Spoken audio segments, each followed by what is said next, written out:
Hey everybody, it's GauntletX and welcome back to some more Magic Arena. Today we'll be playing another premiere draft of Kaldheim, which is going to be on Arena for about another week here. So pretty cool old format. Not that old, it's only about a couple years old, but it is rotated out of standard. This is a flashback draft, but it's got a bunch of Viking themes, it's got a bunch of snow lands and snow themed cards. Very cool theming to the set, and we're just going to get this draft started with a very easy pack one, pick one. We see a very powerful Planeswalker in the pack. We're going to take the very powerful Planeswalker. Kaya the Inexorable is a 5 mana, 5 loyalty Planeswalker that has a -3 to exile a non-land permanent. Pretty much the most important ability on this Planeswalker. Any Planeswalker that can hit the board, use a removal spell basically, and then stick around to potentially do it again is going to be pretty busted and limited, and that is exactly what Kaya gives you. The +1 ability has some pretty fun synergies and combos you can try to pull off, where you put a counter on one of your creatures so that when that creature dies, it goes right back into your hand. So there are some things we can be on the lookout for. There is the priest in black in this format, the snow priest that can sacrifice itself to give something -X/-X. That's a pretty fun one to put a ghost form counter on, so you can use it as repeatable removal. But other than that, we don't really need to synergize with Kaya for her to be quite powerful. So pack 1, pick 2 now. The strongest cards in the pack are likely these commons. I mean, Frostbite is great, very cheap removal. Bergstrider is just a very, very good deal. Nice, sturdy-sized creature with a great enter the battlefield effect when you have some snow lands.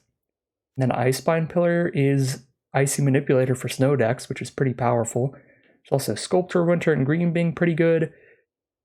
So probably supposed to be like Frostbite or Bergstrider here. I'm very tempted to just take Furia, Judge of Valor, though. She's a pretty good card in the white-black deck. A big 2/4 flying lifelink that can draw you a lot of cards if you're double spelling, which is what black-white decks try to do. I'm already going to be sticking very firmly to black-white to make sure that Kaya fits into the deck, so I think I'm going to take Furia, Judge of Valor here. And we do get a really nice payoff here, pick 3. This is easily a Runeforge champion. 3 mana for a 2/3. When it enters the battlefield, search your library or graveyard for a rune, reveal it, put it into your hand, and shuffle. And you can cast runes for only 1 mana, and that is 1 mana of any color. So you can even play off-color runes if you have the Runeforge champion on board. So this is essentially a 3 mana 2/3 that immediately tutors a rune out. All of the runes in this format are 2 mana enchantments that are auras you can put on a creature or an equipment to give them a small buff and draw a card. So this ends up being, at worst, pretty much like a 4 mana 3/4 trample that draws you a card, or a 4 mana 2/3 death touch that draws you a card, or a 4 mana 2/3 flyer that draws you a card. Literally any rune in the game, if you pick up just one, the Runeforge champion's an incredibly good deal. And if you get multiple, obviously you get to go even farther with it. And here we go. This is very much an on-rails draft here. We'll just take a Rune of Mortality to go with the Runeforge champion. Kind of the weakest of the runes, because the ability is one of the least significant most of the time.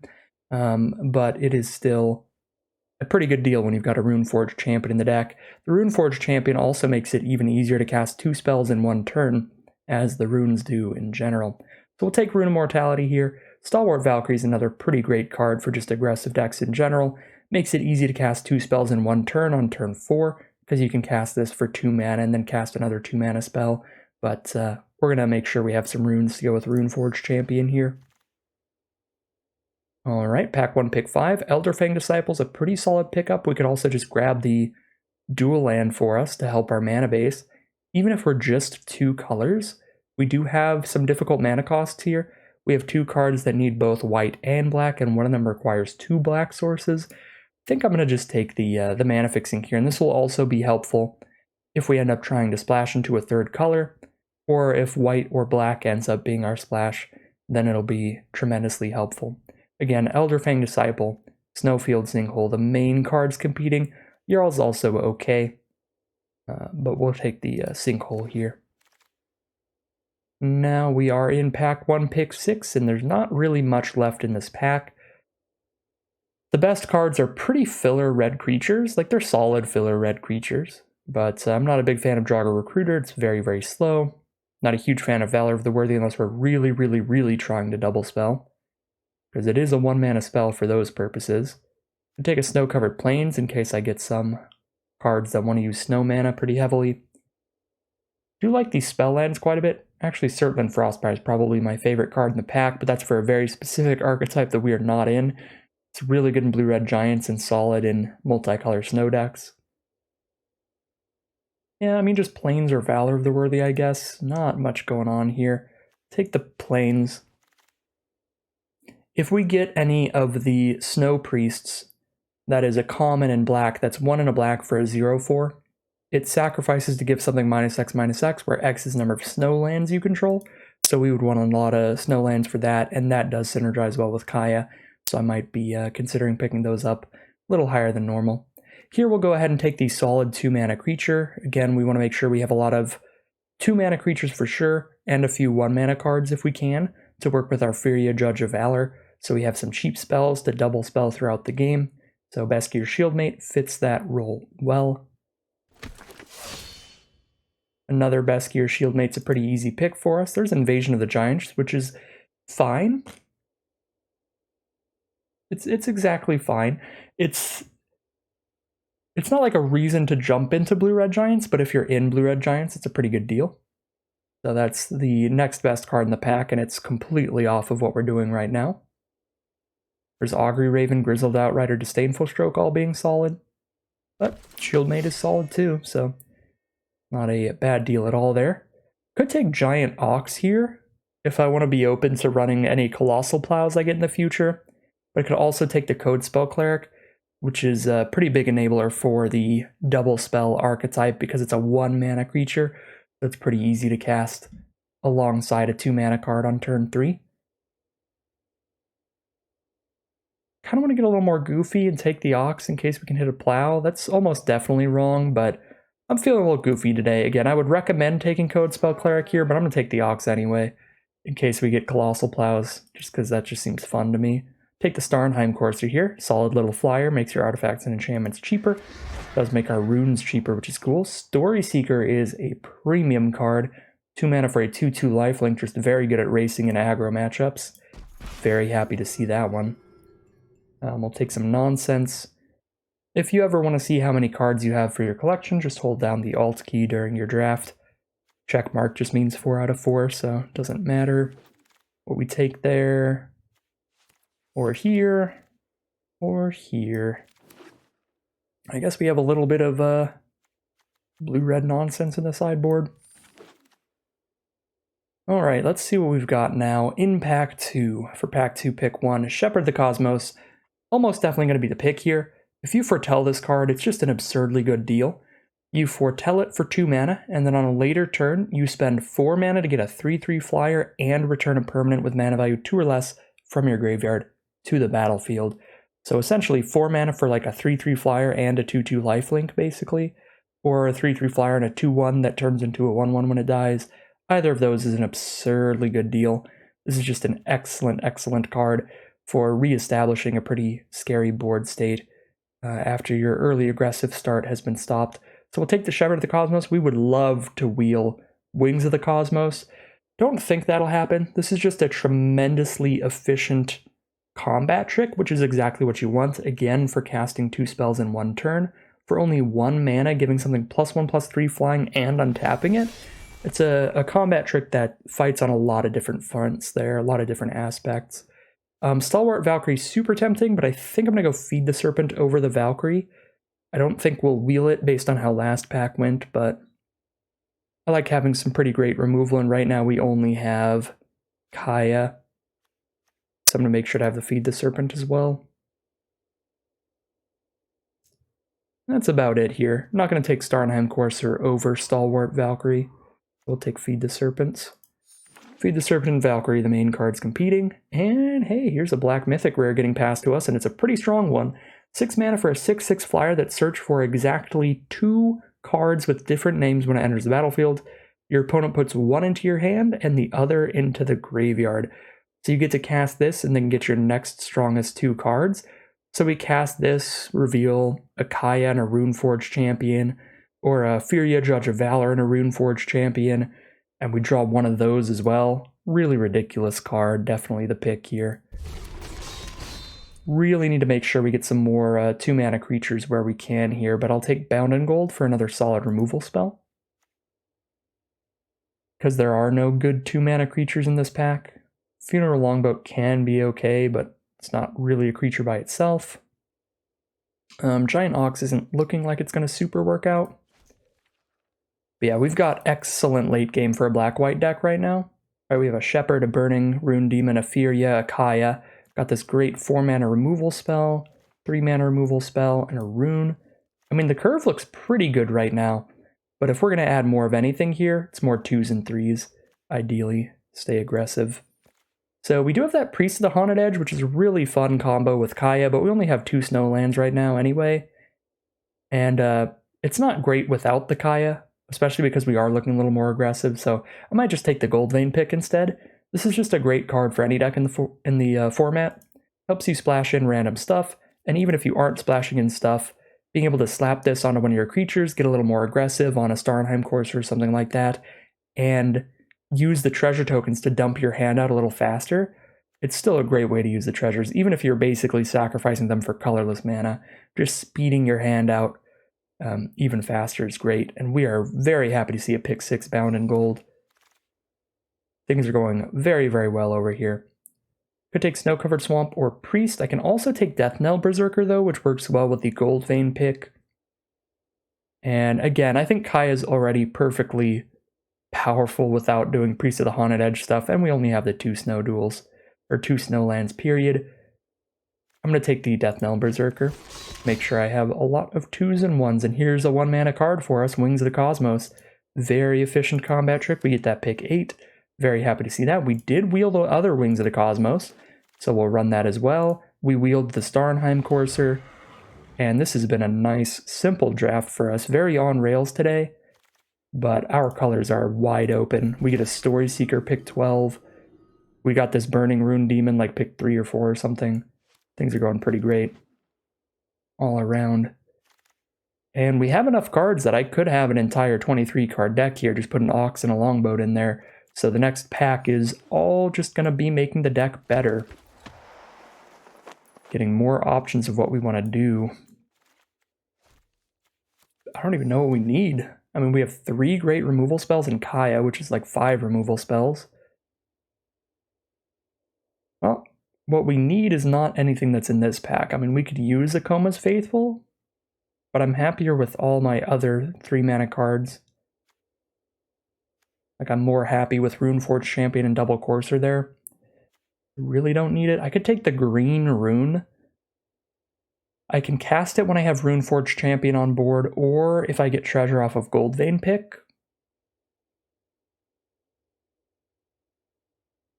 Could take the Ice Tunnel, a tapped Snowland, for if we want to pick up some of those 0/4s, but again, I do feel like I'm trying to be aggressive here. 0/4s are kind of counterintuitive. I'll just take a Rune of Might. Goldmaw Champion's also okay. I think Goldmaw Champion's pretty overrated, though. It's just fine. It's pretty expensive for its power toughness for the mana cost, and expensive to use the tap ability.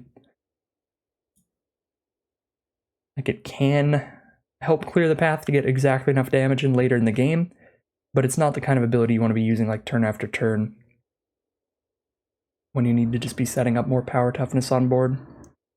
Never plays as well as it seems it will. Take a Feed the Serpent here, another great removal spell.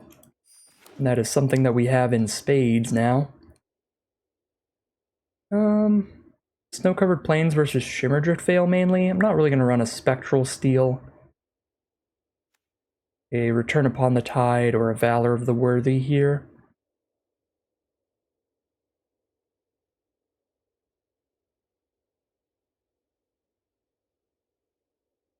Yeah, I'll just take another Snowland. Could take a Kennel Master, but that'll wheel. Or a Faithful. Take the Shimmerdrift. Snow-Covered Plains probably wheels. If we do need it, there's another black-white duel that's really tempting, but it's versus a Starnheim Courser and a Battlefield Raptor here. Battlefield Raptor really good at letting us cast 2 spells in 1 turn for Furia. It's great to put a Goldvein pick onto.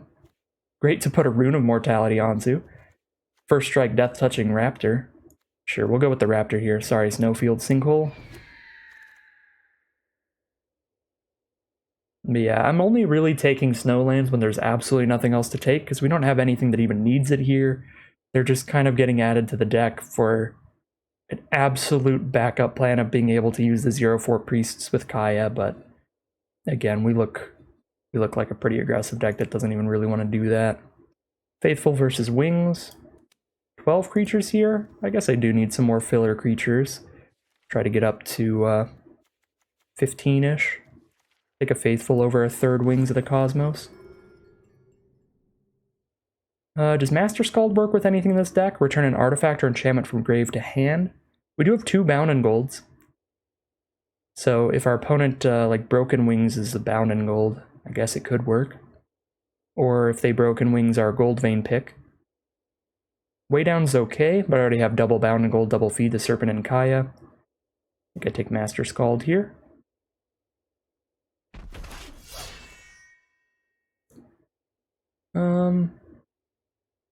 I'm not going to play Warhorn Blast.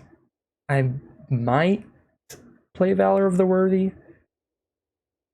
Very tempting to just take the 20 gems, because I know I have all the pathways, so taking a pathway is just an extra 20 gems, because it's my 5th copy. Yeah, I don't think I'm going to play Valor of the Worthy.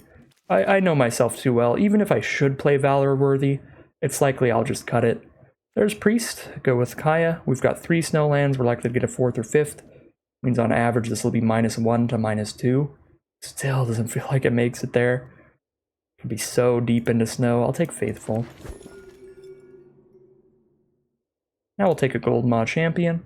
I do like that better than Faithful in this kind of deck for sure. So we're happy to get at least one of those. Dread Rider at the top end. Blue Red Giants is open. Nice late Agar there. Kennel Master over the Faithful. Or Valor Worthy over the Kennel Master. 2 6s, 2 5s. I think I'm just going to go 2 6s, 2 5s in this deck. We'll take a Valor as an option. Not going to play the Skull Raid. Wow, pick 12 Behold. Yeah, blue's looking open. Pack 3.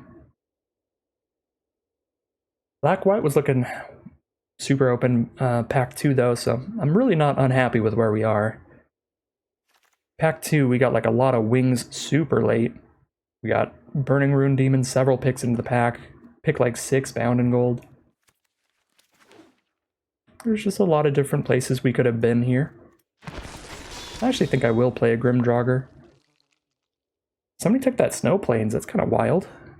Snow Plains not a particularly popular snowland, because there's much less cards in white that want to use snow mana than any other color. But if they're really, really deep into snow, they could use the Snow Plains as basically like a colorless snowland. Or they could just be like a blue-white deck that has a lot of Berg Striders, that kind of stuff. There's a lot of explanations. But if any snowland's ever going to wheel, it would be Snow Plains.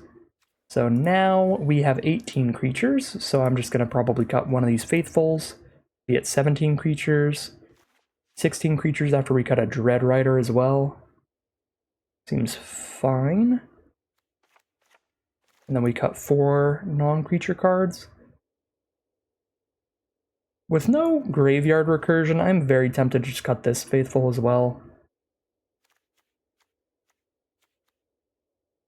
I know theoretically the whole thing about mill is that if you mill 3 cards and you mill your bomb, you are equally likely for that bomb to have been just at the bottom of your library anyway. You have to treat self-mill as basically like shuffling your library. Like, it's equally likely that your bomb rare is 4 cards from the top as it is in the top 3. So you're equally likely to have like, well, 4, 5, or 6 cards from the top. So you're equally likely to have milled closer to it than you are to have milled it into the grave. You're actually more likely to have milled closer to the card than put it in the grave, because there's only one of your 20 cards left in your deck is your bomb rare. So if you mill 3, statistically speaking, you're more likely to get closer to that card by milling 3 than mill it into your graveyard, but it still feels so bad when you mill your bomb, you know? Like, it's one of those, like, logic puzzle brain knot things that the human brain is just not prepared for. The human brain is like, yeah, but I can mill my bomb. It's like, yeah, but statistically speaking, Sometimes, sure, you're just going to mill your bomb, and that's sad. But also, sometimes your bomb's just going to be on the bottom of your library, and you're never going to draw it. And more often than not, milling 3, unless you have literally 6 cards in your deck, it's actually more likely to mill you closer to the bomb than to mill the bomb. It's super weird. Yeah, the ability is basically just a net neutral ability equivalent to just like shuffling your library.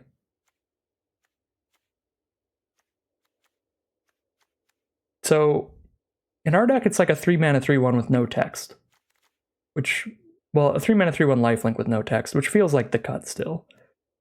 But I did want to point out, like, I don't know why my brain hates self-mill so much, because many limited podcasts and competitive Magic the Gathering podcasts and stuff have talked about stuff like this, where it's like, you shouldn't be so opposed to self-mill. But I don't care, I am right now. I am right now in this deck, in this world, I'm opposed. Very opposed.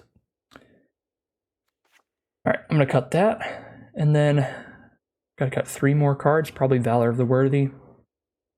Maybe another 3-drop like a Grim Draugr. Be a little bit low on creatures here, go to 14. Not horrible. I'm gonna keep the Rune of Might in here because it's fun.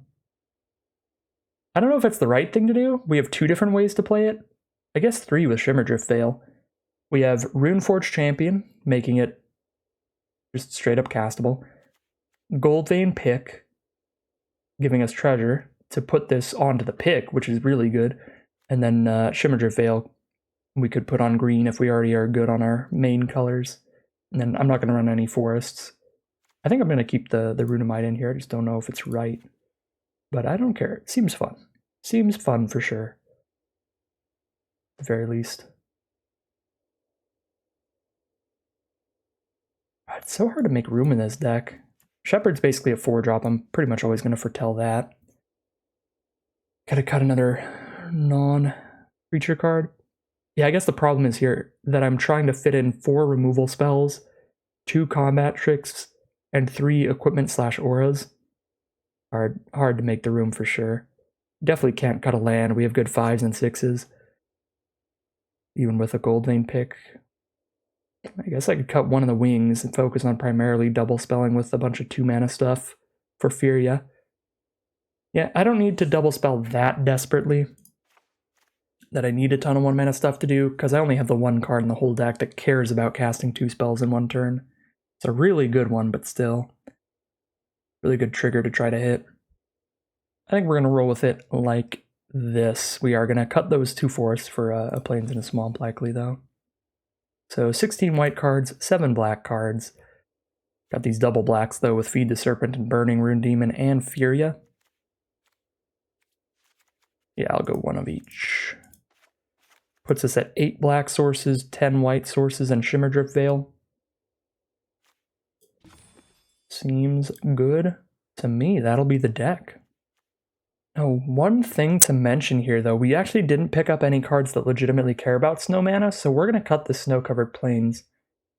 There's only like 1 snow mana hoser in the format, but when there's literally 0 benefit to having the snow mana anyway, we might as well get rid of that tiny downside. So we'll run 8 natural plains instead. We don't need the snow mana. Alright, here's a look at the completed deck. We're kind of a white-black aggro deck with a lot of fancy things going on. Primarily curving out with some decent 2-drops mostly. We've got 1 Battlefield Raptor, a ton of solid 2-mana plays. And some 3-mana stuff that's pretty great. Couple flyers there.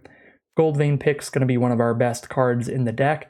Synergizes super well with Death Knell Berserker, with our flyers, and even just with a lifelinker like Story Seeker. This can get us a bunch of treasure tokens to dump our hand more quickly as well, which is super, super good. We've got Runeforge Champion being one of our pseudo bombs. This is going to be essentially 3 mana for a 2/3, and then we can spend 1 mana to put a Rune of Might on it the next turn because we tutor out the rune, which will make it a 3/4 trample, and we draw a card off of it. So just like a better Seraph's Packmate, which is really, really good. So Runeforge Champion is going to be a pretty sweet draw at any point in the game.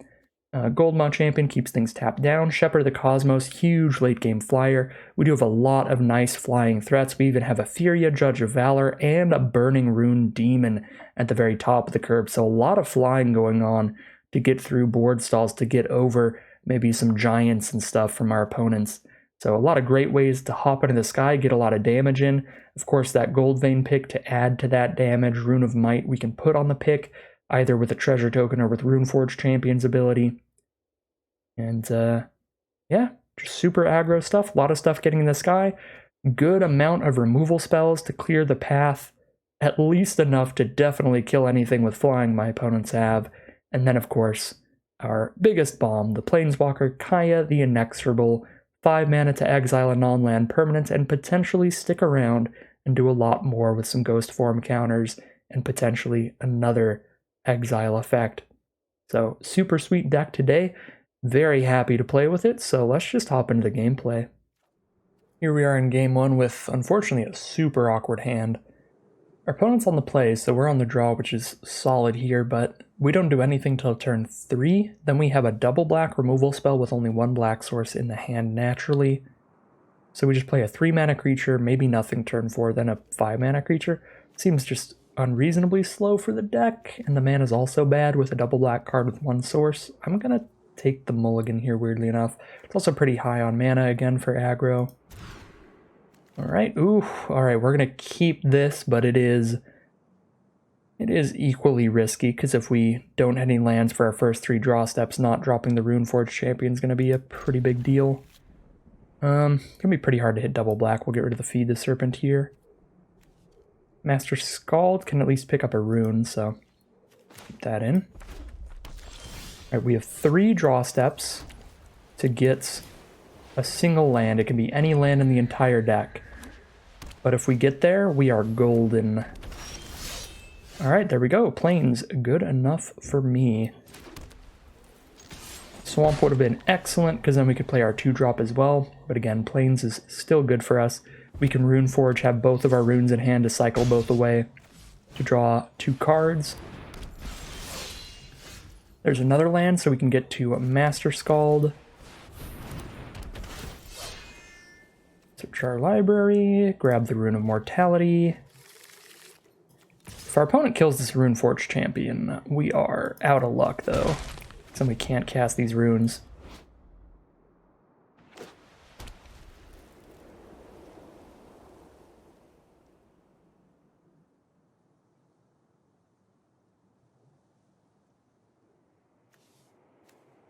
That would be the rudest thing in the universe. I can't really lose Runeforge Champion to a run amok here.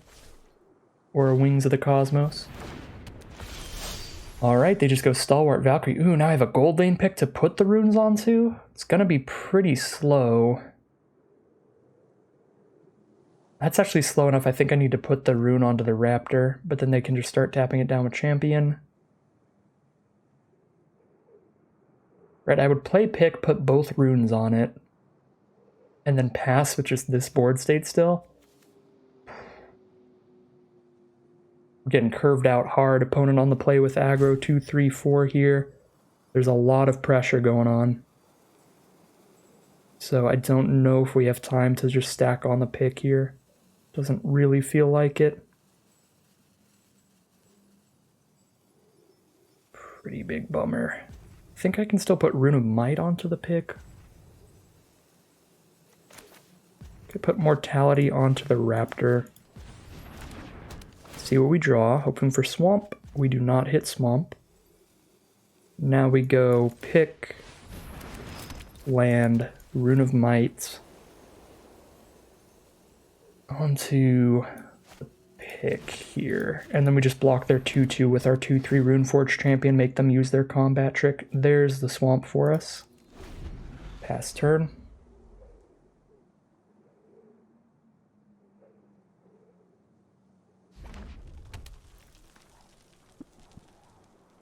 If they kill the Battlefield Raptor, Master Scald can get cast and pick up our Rune of Mortality. And then we can put it on the Gold Vein pick later. Death Touch Trample, actually, really big buff if we can get on the aggressive. It's going to be hard to, again, on the back foot here on the draw against the aggro deck, but yeah, if we get on the aggressive, having a Goldane pick with Death Touch Trample is super sweet. Alright, so they're all in on Goldmaw here. Just need to hit one of our 5 removal spells now is our plan. In the meantime,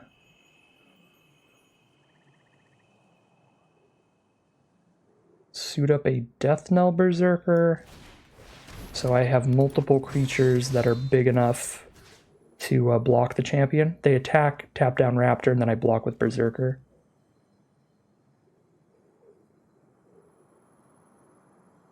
Yeah. I could put this pick onto the champion and try to get some treasure here, but at 8 life, I think I need the champion holding off the Forge Master if they tap the Berserker and kill the Raptor.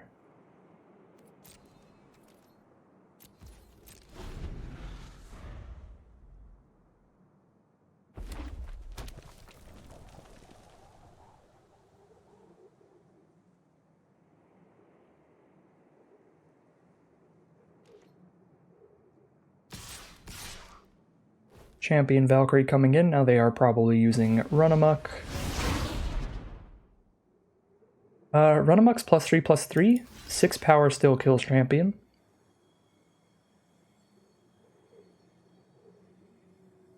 Wings of the Cosmos is +1/+3. 6 power still kills champion. Double block here. Runeforged Champion's already done everything it can do. And Berserker dying replaces itself with a 2/2 anyway. So the worst that can happen is both these creatures die, which most likely to do anyway. So there's the Run Amok. It's just Run Amok. Alright, let's go. Very happy to see that. We get a 2/2 down, and we have a Battlefield Raptor to block Valkyrie till they draw into removal.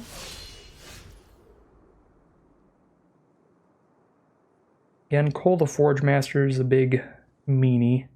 Totally forgot about Cole's ability there. When they're enchanted creatures, not just their equipped creatures, but their enchanted creatures as well die, they go back to their hand, so they do get that champion back once, but if they don't draw another equipment, then next time we kill it, that'll be forever. Let's make sure we have 2 flying blockers here, and let's give the lifelinker a ton of extra power to gain a bunch of life on blocks. Attack with champion, they have to lose Cole if they want to kill it, because they have to double block. 3 blockers up. They have a champion and an unknown card. I think I can do this here. Champion's just very slow. The Goldmaw champion, that is. Alright, there's the Goldmaw champion. There's a Raven Wings. Yikes. That's pretty horrific.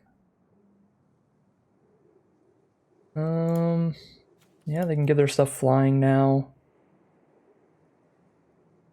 Now I don't even think I can attack with Furia. Much as I want to gain that 4 life. I mean, they crack back for what, 6 in the sky? They tap down Raptor to do it? Jeez. Yeah, this is really bad. But if I don't attack with Furia, they just tap down Furia, attack in the sky. I still have Raptor up, but then bad things are afoot. Bad things are afoot.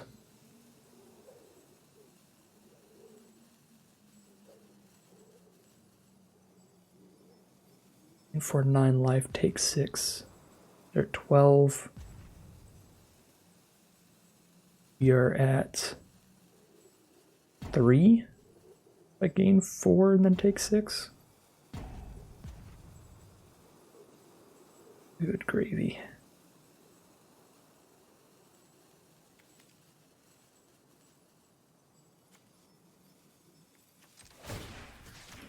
Well, this is pretty rough.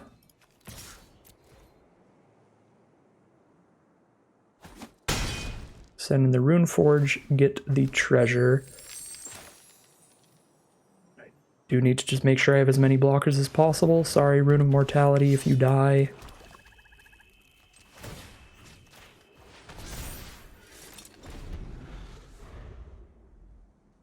So they can go Wings on Goldmaw, attack with Valkyrie Champion, tap Furia. I kill one of their creatures without losing a creature. If they have enough mana to put Wings on something and tap down a creature and play removal spell, then we are dead.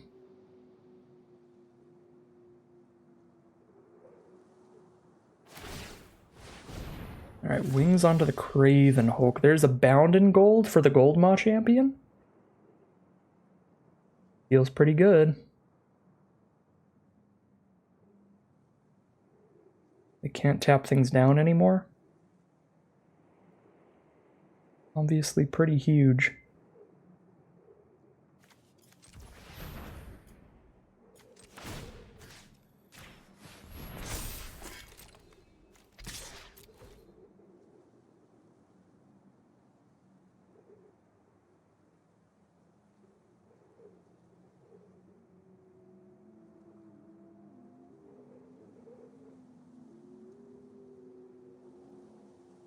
Just going to supply our opponent with the Midas Touch in a second here.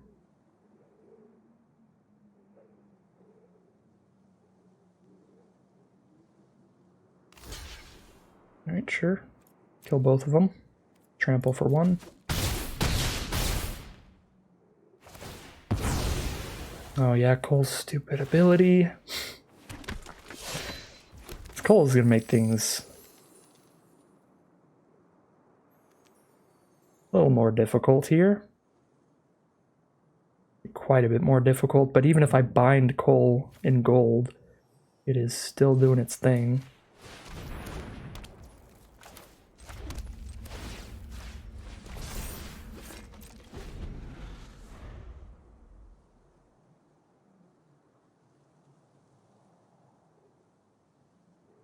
I guess I just can't really attack. I could put the pick on the Raptor. They can't block the Raptor well no matter how they block. Then I only have one flying blocker, die as soon as they hit removal. But with Cole, they always put their winged up creature back in their hand.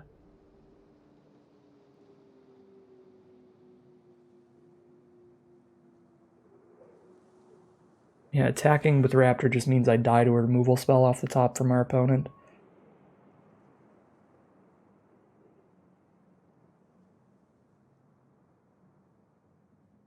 I think we have to just wait till we draw a second one. We have like 5 in the deck.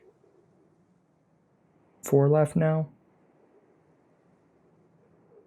Down in gold, double feed the Serpent Kaya. Burning Rune Demon would also work. 5 out of 22. Yep, this does not feel great. Well, we leave ourselves dead to removal if we attack.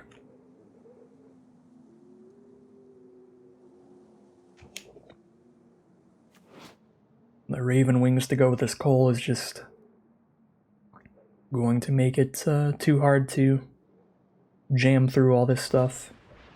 Just keep bouncing it back to hand. There's a Tormentor's Helm now. Cole the Rude Boy.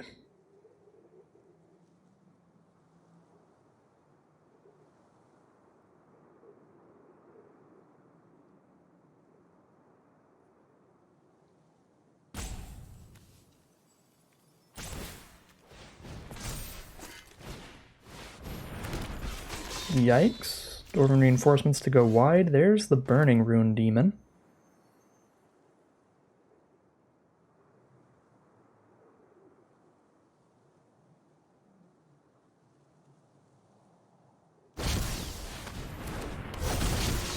Okay.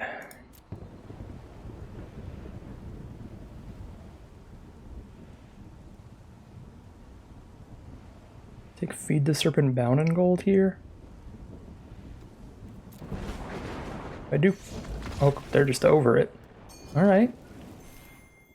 I did not think that guaranteed us the win is all, but I will take it. Alright, we got 1, 2, 3, 4, 5. They've got 1, 2, 3, 4, 5, 6. Top deck removal is still very good for them on Furia here. But that is tremendously helpful. Gave us a much better chance of victory there.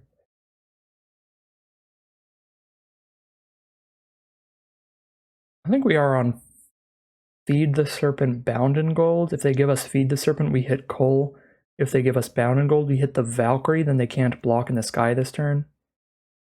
Because Craven Hulk can't block alone, so then we could hit with probably Furia here and still have big flying blockers. We hit with Furia, then move the equipment over to Raptor.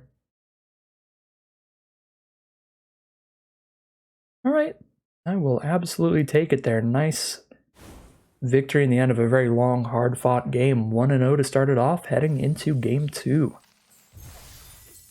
Burning Rune Demon, the mythic rare, flies in and steals the game. Here we are on the play for game number 2 with an excellent hand. Story Seeker into Runeforge Champion. Runeforge Champion with Courser is also hilarious. We can go Story Seeker Champion, Courser, and then cast the rune for free. Not that it'll matter, because I would have had 4 mana up on turn 4 anyway. But it's funny. It's cute. It's enjoyable. Story Seeker. I should go Courser first if I want to put the rune onto the Courser itself instead of the champion. Probably grabbing the +1/+1 trample here. I guess champion blocks the Story Seeker, whereas the Courser doesn't, so if we don't just immediately trade. We do champion first. Alright. Take the Rune of Might.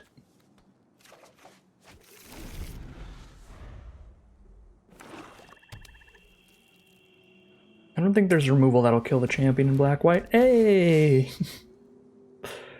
Cool Magic Arena matchmaking. We will pair you against the exact same deck you're using. You're welcome. They grabbed a Rune of Mortality, though. Got a Master Skull to get this back. That's pretty sweet. If our champion doesn't die. If our champion dies, we can't afford this anymore, so... kind of awkward. We need to make sure that doesn't happen. I guess we're just going to put it on the Courser.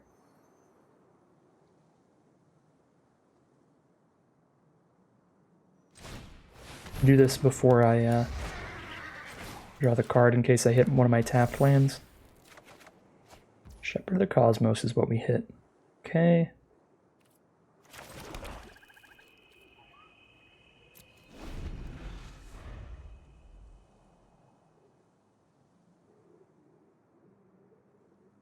They could just put the Rune of Mortality on Runeforge Champion. That would be annoying. 2-power Death Toucher. The only way to kill it would be Starnheim Courser on Champion.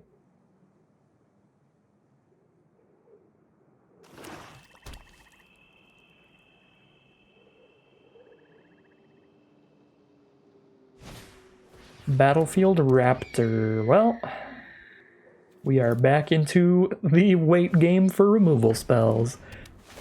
This is literally the same deck. Sorry about the squeaky chair. Just grabbing my phone. Oh, that was a pretty fast wait game.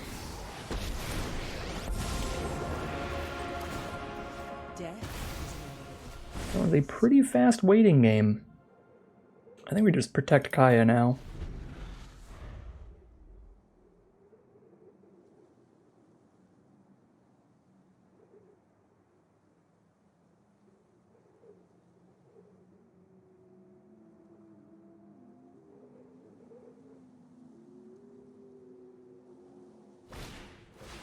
Bound in Gold, that does work on Planeswalkers. Well, that's depressing. Throne of Death, what is this? Mill a card every turn, they can exile creatures from grave to draw a card. That's okay. 3 mana tap, draw a card every turn, basically. Doesn't do anything yet, but in the future. Okay. I think I'm going to foretell the Shepherd and play another Courser here. And we're just going to start jamming it in the sky at this point.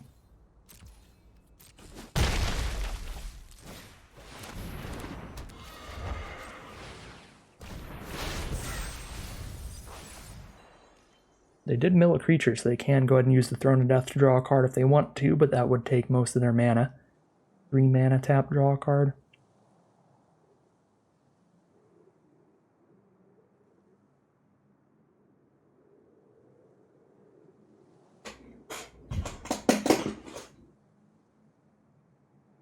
They will have the card advantage in a long game, but... Ooh, Runed Crown. That is a great addition to a deck with a Runeforge champion in it. I guess they only have the one rune, though. They just grab the Rune of Mortality from Grave. Or they just have another Battlefield Raptor. They just want Death Touch specifically. Sure. Guess we need another removal spell. None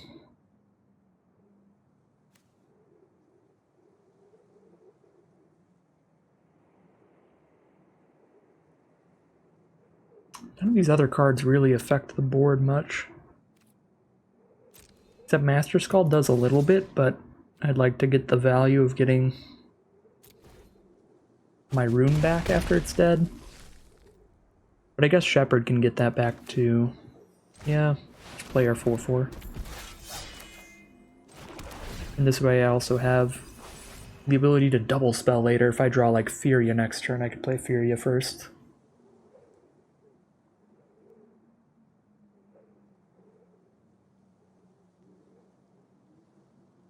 They have to spend 2 mana to slap Rune Crown on the Raptor. Rally the ranks. Interesting. Warriors? Dwarves? Warriors or dwarves? Angels is what they choose. Am I just going to get Starnheim Unleashed? No, they're maybe planning on doing double Great Hall of Starnheim. If I get Starnheim Unleashed, we're dead. Bound and Gold's a good draw. With 2 Starnheim coursers down, it's exceptionally rude as well. You know what? Send in the squad, try to outrace whatever angel nonsense they're going to do in case they have a Starnheim Unleashed. And if they kill something like Story Seeker, I can just bring it back with Shepherd. And they did, so we'll just bring it back with Shepherd. Alright. Be very hard for our opponent to get out of this one. They need to go like Plains Doomscar. Wipe the board. There's a Blood Sky Berserker. There's an Ascent of the Worthy. All damage that would be dealt to creatures they control is dealt to creatures. Okay, so we can still deal damage to them, so they're still dead there. That's going to be 2-0. That was just some really good draws for us. Hitting 3 of our removal spells there. Beautiful. Or did I hit 3? Thought I hit 3, but I guess 1 Bound and Gold, 1 Kaya. Still really, really good. We hit the Kaya right when we needed her, and then the Bound and Gold to keep getting into the sky. Brutally good draws for us. 2-0 heading into game 3. Here we are in game 3. We've got a Runeforge champion again. Do need to hit a land to get to it, but if we do, Runeforge champion's going to do some great stuff for us again. And we are curving out with Story Seeker at the start, which is nice. And we know we're doing late game if we get a ton of lands. So this is just an excellent hand overall, playing against green-black. Often elves. I have not beaten an Elvish War Master once in the Return to Kaldheim. This card is the bane of my existence. Every time they play a creature, they get another 1/1 basically, and then it also has the 7-mana ability to buff the entire board and give it Death Touch. I would say this hand has my best shot at beating an Elvish War Master, but this card is absurd. Kind of like Burning Rune, even. Ooh, there's a Feed the Serpent coming up. Even if I bind the War Master in gold, it's still giving them another 1/1 every single turn. So we're just going to hold for Feed the Serpent.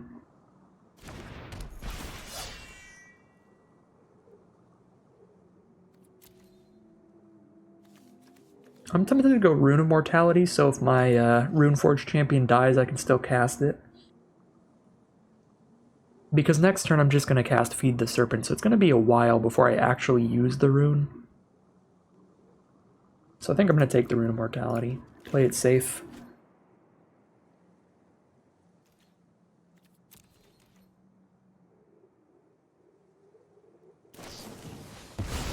Village Rites. Sack their 1/3, draw 2. So they must want that in their graveyard for some reason. Because they could have sacked a 1/1 token instead. Alright, now even if I kill War Master, it's gotten them a wide board here. But it is a small board, so I will exile the War Master and pass. It's just going to be impossible to be the early game aggro here against all these 1/1s.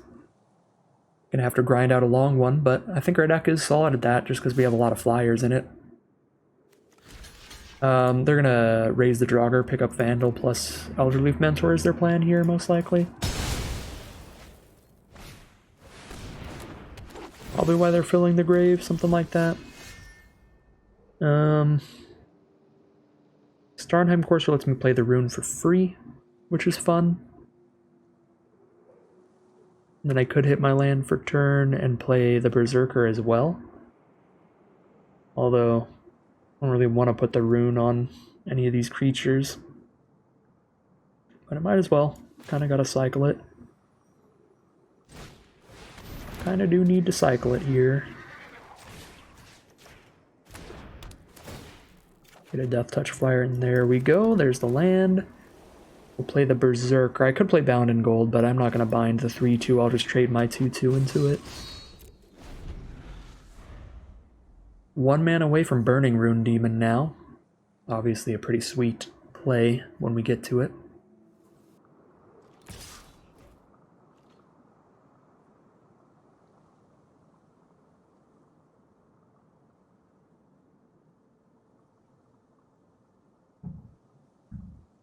Okay, they are going to send in the Elderleaf Mentor. We'll take our trade. I will trade for a combat trick as well. That is also cool with me.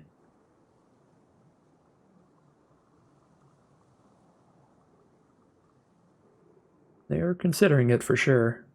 Thinking through the combat step.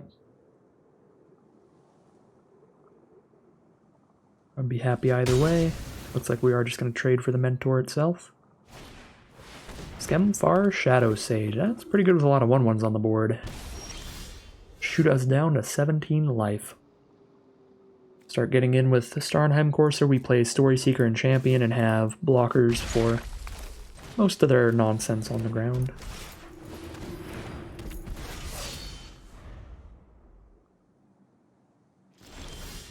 We're just gonna pass the turn with 4 mana up. Pretty suspicious, but not like green-black has counter spells, so we're just gonna dump out the Burning Rune Demon. They could have a Broken Wings, but they probably use it on Courser on that attack.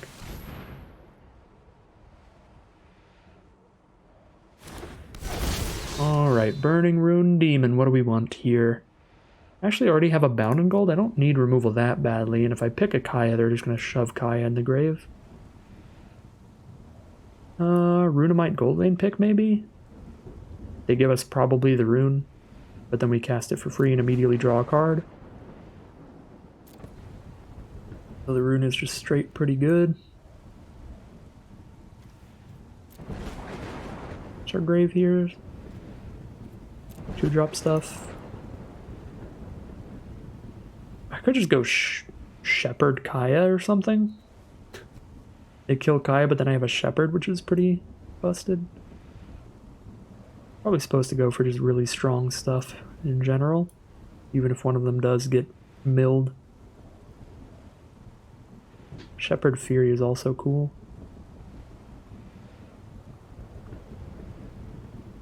I don't know, pick Runemite also seems decently good here with the 2 flyers.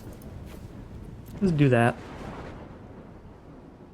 Already got a lead on the board. We can keep our strongest cards in the deck for later, rather than shoving one in the grave.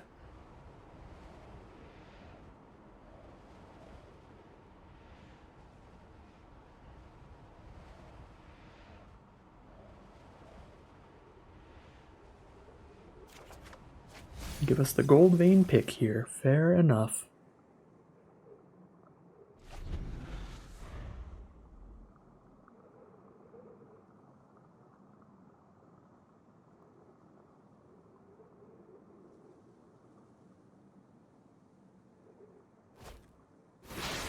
Our opponent has foretold a card. It could be a lot of things in green-black. Could be a Jarl, could be a Seraph's Packmate.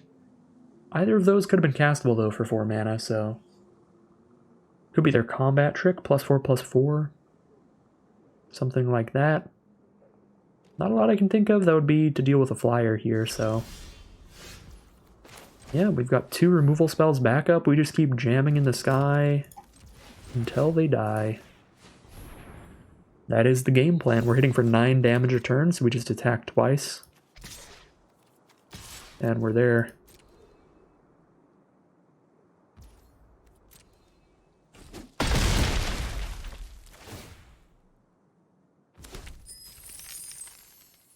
Our opponent is now down to 7 life, facing a flying 3/3 death-touching Starnheim Courser and a 6/6 flying Burning Rune Demon.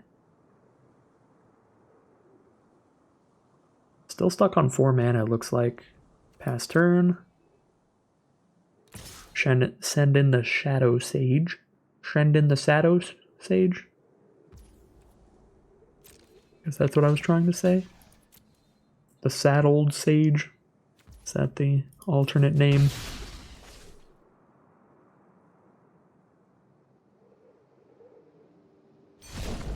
Alright, well, their Foretold card. They're just a bummer of a game for them. They didn't really cast very many spells there. I mean, they did. They did a lot in the early game with War Master into Vandal, Village Rites, double Elderleaf. Did a lot early, but then they just didn't do anything for a while. So they had Return Upon the Tide, but they didn't hit the 5th mana for it, so they had to foretell that. And that would have been, yeah, 1,000,000 creatures on the ground, but just no defense against the flyers. They did not draw any removal or any reach creatures. So, yeah, they would have gotten an Elderleaf Mentor back. They would have gotten a 3/2, a 1/1, and then 2 more 1/1s from return. So really, really cluttered up ground. But nothing to stop our flying creatures. Going to be a nice 3-0 for us now. Whatever happens here, at least a 3-3 run. Let's keep it going though, shall we? Get as many wins as we can. Get as many gems back out of the event as possible. Another solid opener here for us. We'll keep it. A little bit high on lands potentially, but overall pretty sweet. Storyseeker into Courser with a removal spell for later. Our first draw is another non-land card, which is good. Wings of the Cosmos is a solid trick. Elderfang Disciple. We're just going to ditch one of these lands for now. Go to our turn. There's a Shimmerdrift Veil. It's a little awkward. Tap land. So we do that on turn 4 most likely, because we're curving out for now. Another green-black deck, it looks like. Another Elves deck, likely. Elderfang Disciple is the first to play. It's already an elf. We're going to drop Starnheim Courser here. And pass the turn.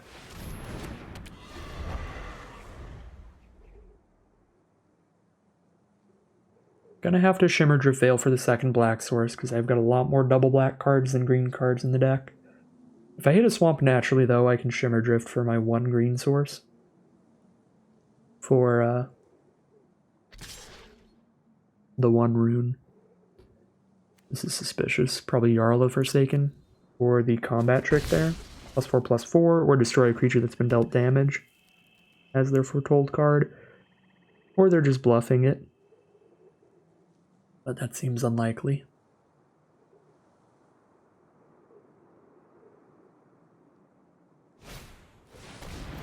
Not Vold Recluse.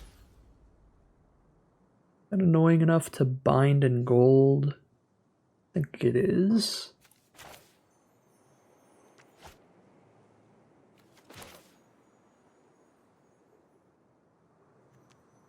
I guess I could just Wings of the Cosmos to beat it. +1/+3? Yeah, Wings on either of these will beat the Recluse.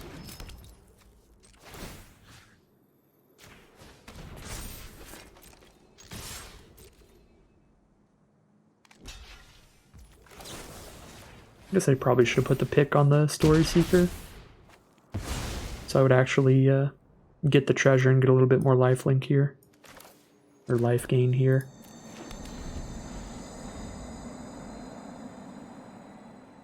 Because I'm pretty sure no matter what, they were going to block the flyer out of those 2 creatures, even if I made Storyseeker a 3/3 lifelinker there.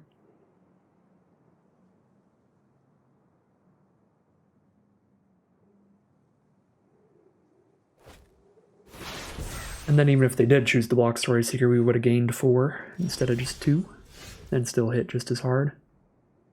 Attack with everybody here. They're going to use Jarl to kill the Story Seeker, but that's fine.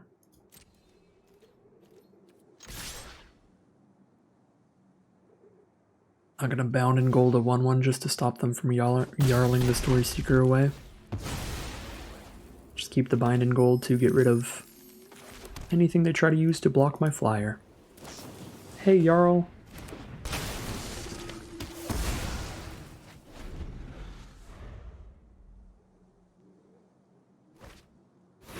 Another Foretold card. Hit for 3, pass the turn. Ooh, Furia, Judge of Valor.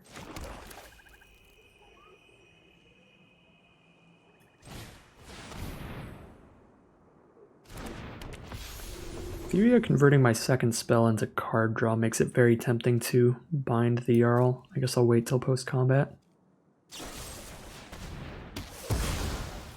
Okay, well, never mind. Guess I should have just went for it immediately. I guess I should have just post-combated the Furia. Playing a little lazy here. They might have killed Courser pre-combat.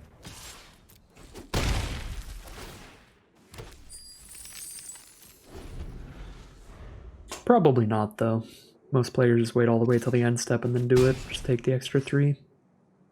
Make sure I don't play a better creature. Alright, well, we're still just getting there in the sky every turn. That's pretty sweet.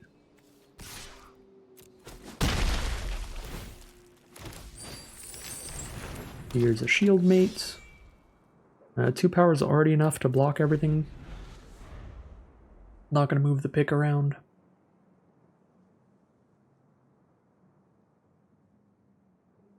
In case I need all the mana in the world next turn, like if I top deck my Burning Rune Demon, I will need 1,000,000 mana, 6 mana to play it, and then all the treasures to play whatever I tutor up.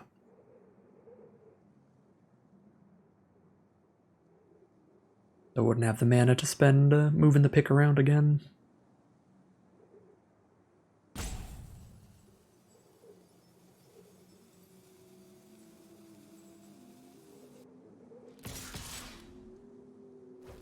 Alright, well, obviously trade the shield mate off.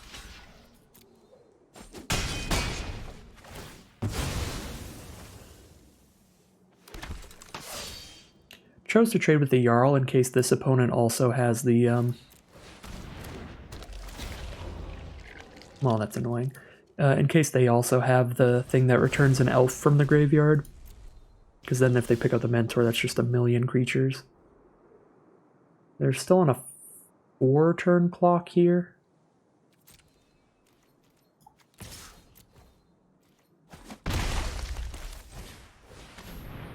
We've still got a bound in gold if they play anything too scary.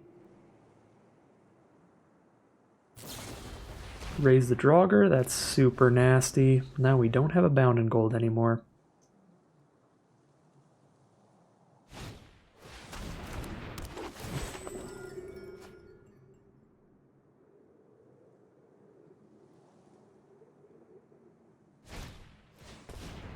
And the struggle for the flyer.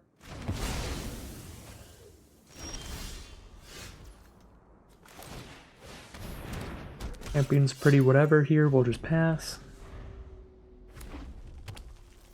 Red source, naturally.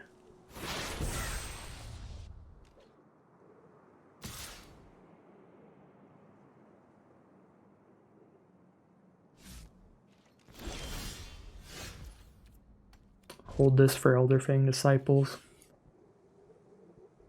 6 mana is the most expensive card in our deck now. The Burning Rune Demon. So we can start holding lands. I'm only going to hold 1 land at a time though, because I could still, again, hit Burning Rune and want to cast something else off of it.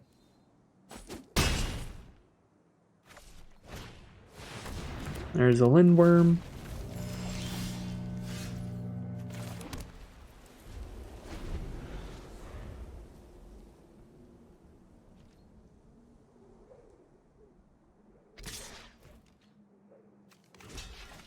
That halves my life total, so I'll give it the chump.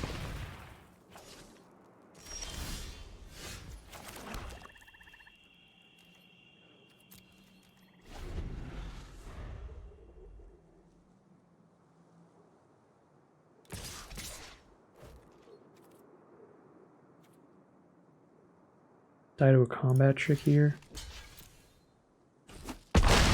So I'm gonna play the top deck Burning Rune Demon as the out. Make sure I get another turn.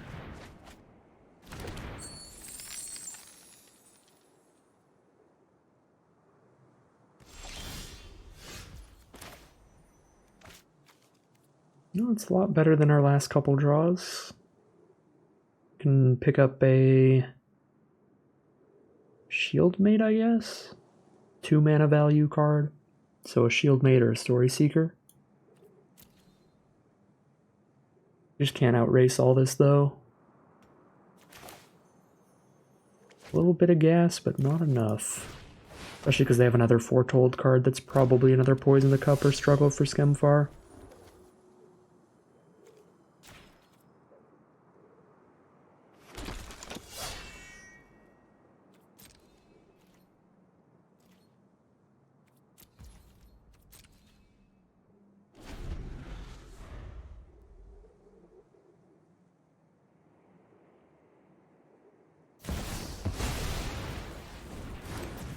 That's a pretty big yikes.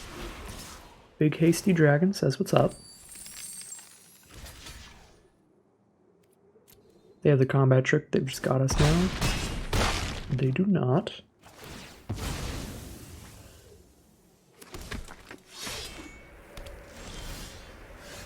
Alright, that is not enough gas in the end. Running on empty. Food reviews. 3-1 heading into game 5. Here we are now in game number 5. We've got a turn 2 Story Seeker, a Berserker to follow it up, and some good 5 drops later. Great mana with our dual land in hand. So we'll see what's up with our opponent. They're named after the jellyfish, the flying jellyfish thing that shuffles a card into your library, the Gomazoa. Very nice magic card. Shimmerdrift Veil on blue. Now a Plains from our opponents, and an Avalanche Caller. We could get killed very quickly by this. This can attack us with 4/4 lands all day long. Let's drop a Story Seeker so we can crack back for lifelink if their plan is to start beating us down.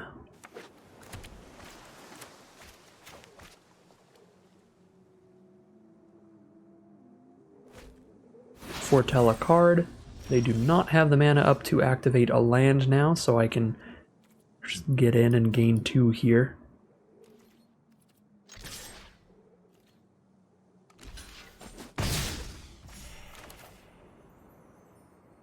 That would have been a beautiful attack if we had Wings of the Cosmos. They went for the snap block. They were not going to play around anything. I'm very tempted to hold the Raptor in hand for Furia to make it really easy to double spell later. Feel like that's probably not worth it. We can just draw more 2 mana stuff.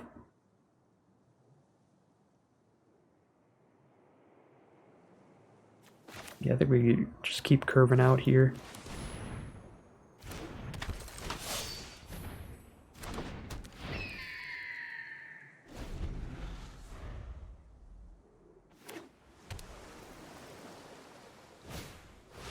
Stalwart Valkyrie. Well, can't really get through that with Raptor. Place some more creatures on the ground that won't impact things too much, or I can wait for Furia.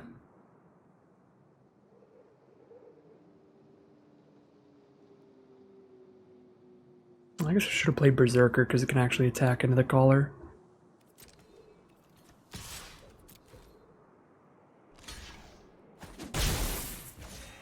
I figured Shield Mate was like the better blocker.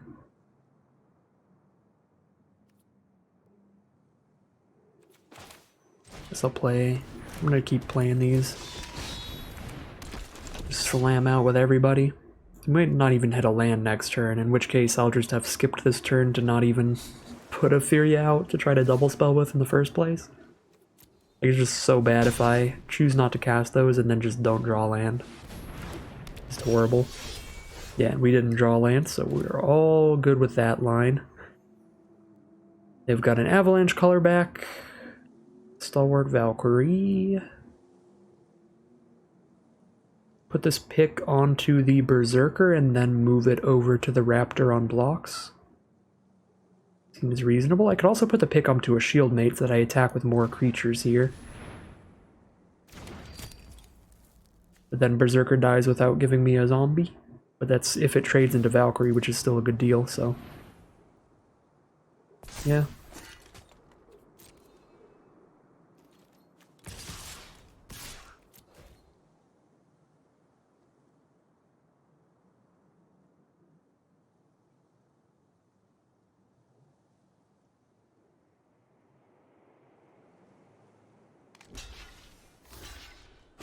Okay, so it is going to trade into Valkyrie again. We don't get our 2/2 zombie because we didn't put a pick on it, but they wouldn't have made that trade if we did.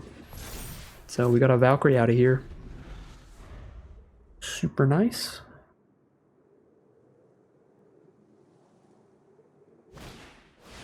Axgard Braggart, just a 3/3 dork. 3/3 dork, still an issue. Guess I'm only attacking with Raptor now because of 3/3 dork doing stuff and things. And play Furia and keep all our treasures to make it easy to double spell with anything. Next turn. Trying to take over the skies now. A bunch of flyers with picks on them.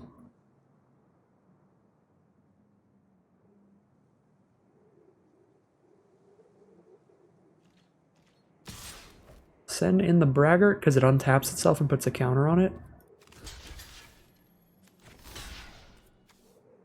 Trade both shield mates into Braggart, or trade both of them into a trick. Either are fine.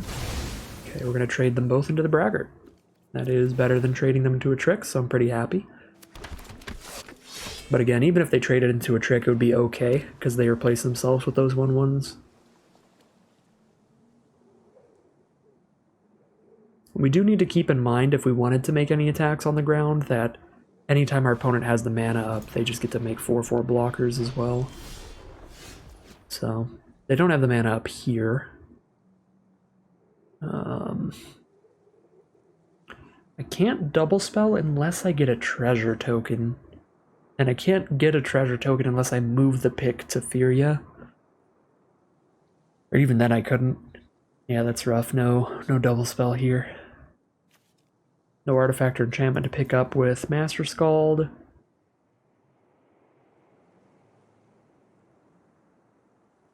Put the pick on a Furia. I have a 3/5 flying lifelink, which does not attack well into a 3/2 and 3/3 flyer. I guess I put the pick onto the Story Seeker.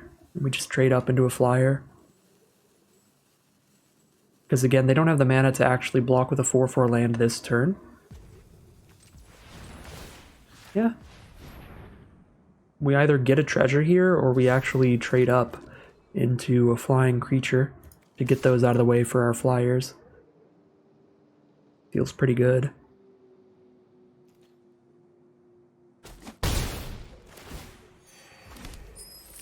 Okay. And Goldmaw Champion still leave all of my treasures behind, and Goldmaw Champion's really going to help me get a flyer in the future. I'm just going to put the pick on Raptor. Again, I could put it on Furia, but I like having a very risk-free block of Raptor onto Valkyrie. And Furia can still bounce off the Shepherd of the Cosmos. It's not like we can't block the Shepherd without putting the pick on Furia.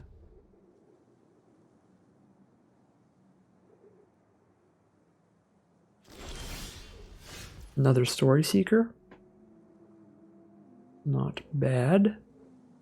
So I could send in Goldmaw Champion to tap down the Shepherd, then they can activate a land with Avalanche Color and block with that with a 4/4. So we lose the Goldmaw champion to get an attack in this guy. Doesn't feel super worth it. Yeah, this Avalanche Caller is becoming a problem. Making our ground attacks pretty bad. I'm gonna have to just pass. I mean, if I tap that down, they have a 4/4 to block there. 3/2 flyer doesn't really block in the sky at all, but it blocks, I guess, a 1/1. Avalanche Caller blocks the 2/2. Get in for 1, 2, 3, 4, 5, but we lose champion. We'll probably just double spell for Furia's ability here. Make the board state wide, draw another card to stay ahead. Another flyer, good one. And then pass the turn. Cosmos Charger, okay. So they would have gone for that instead of the 4/4, but it would have been basically the same. Basically the same blocks. They could kill the Goldmaw champion for free, or they could actually kill the Battlefield Raptor for free after playing a Cosmos Charger. Could have double blocked Furia. Yeah, that would open up some solid blocks for them.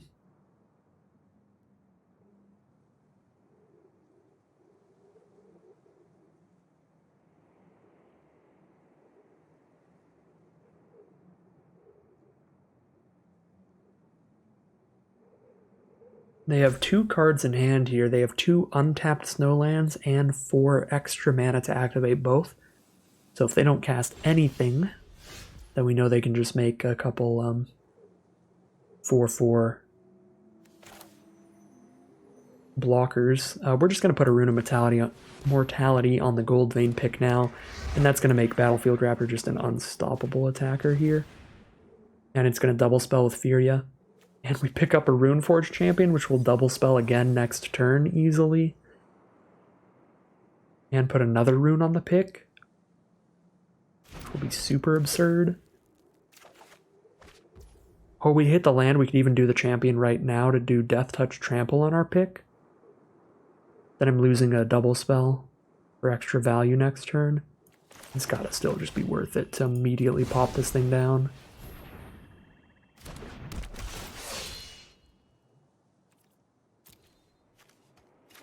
Do the free Rune of Might thanks to Starnheim Courser.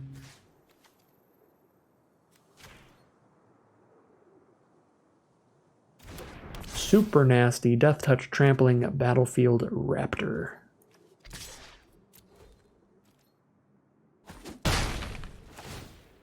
And Death Touch Trample is just incredibly nasty on anything, but Raptor is First Strike Death Touch Trample, which is even worse.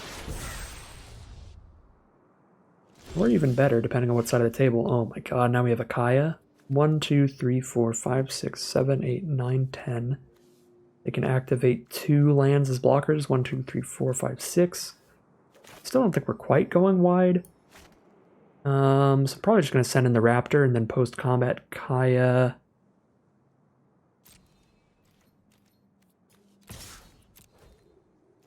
Maybe the Avalanche Caller so that we can go wide on the ground and get there.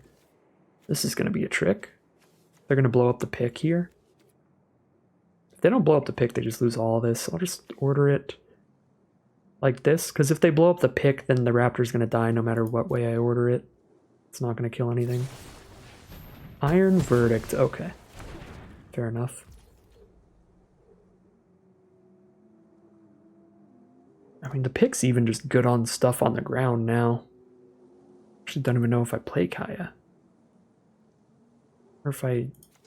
Because I'm already, like, winning pretty hard. Slamming in with something with this ridiculous pick on it every turn.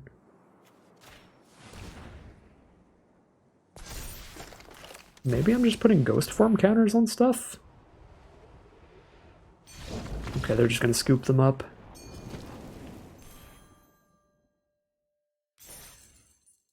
We are 4-1 now. Very close to in the money, practically there. At 1,400 gems is the prize and 3 extra packs, but 1 more win is definitely the in the money point. We're kind of at the break even right now. So heading into game 6, just trying to get at least one more win out of this Kaldheim draft. Super sweet stuff so far.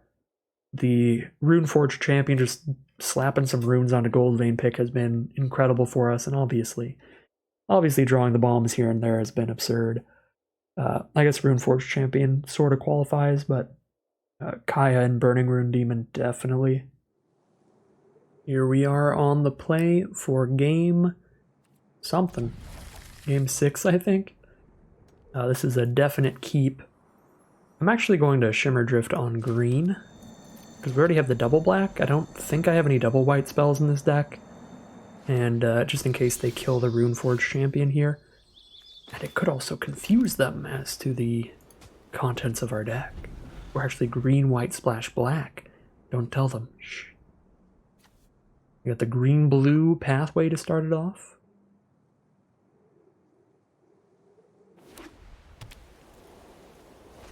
And a snow-covered plains. They could be a very multicolored, snowy sort of deck, potentially. I think I want to put Runamite on my flyer.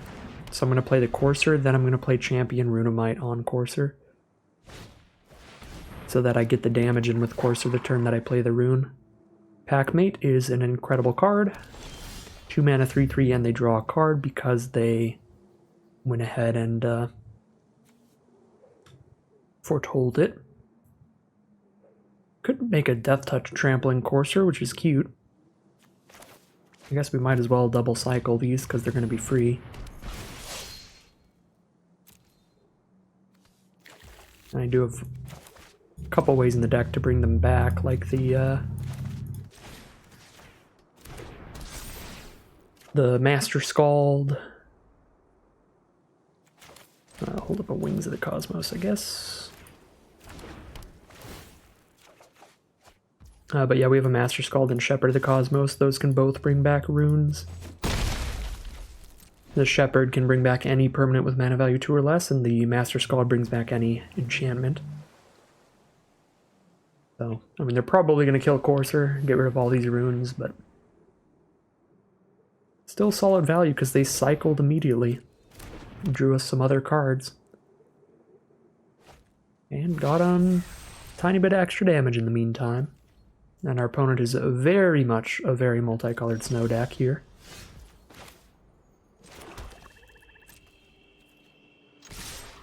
Hold up Wings of the Cosmos, feed the Serpent here. Alright, 1 mana to kill Packmate is fine by me. I think I'm just going to play Berserker. I don't think I'm going to need to kill whatever they play instantaneously, unless they play a big creature and do a struggle for Skemfire at the exact same time. That would be a little rough. But I think mostly I can just keep the Feed the Serpent for later. Alright, now we get to attack in really freely. We have a Feed the Serpent if they flash in a blocker. Very well just be holding a board wipe here. Foretold Doomscar or the Blood on the Snow is the black board wipe. So just in case they're playing into a big board wipe here, I'm going to hold this Goldmaw champion. Battle of Frost and Fire is another one, 4 damage to all non-giants. So this way we still probably lose if they board wipe, but we don't insta-lose, and if they don't board wipe, if they just play like a good blocker, we already have 7 damage on board. We have an exact lethal if I just feed the Serpent whatever they play to block with.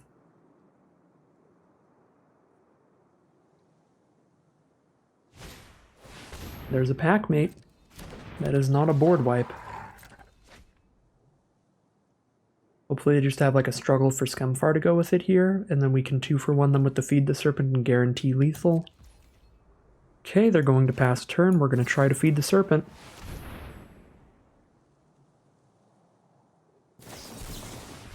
Counter that. 1 draw step here. If we hit removal, they are dead because they're fully tapped out.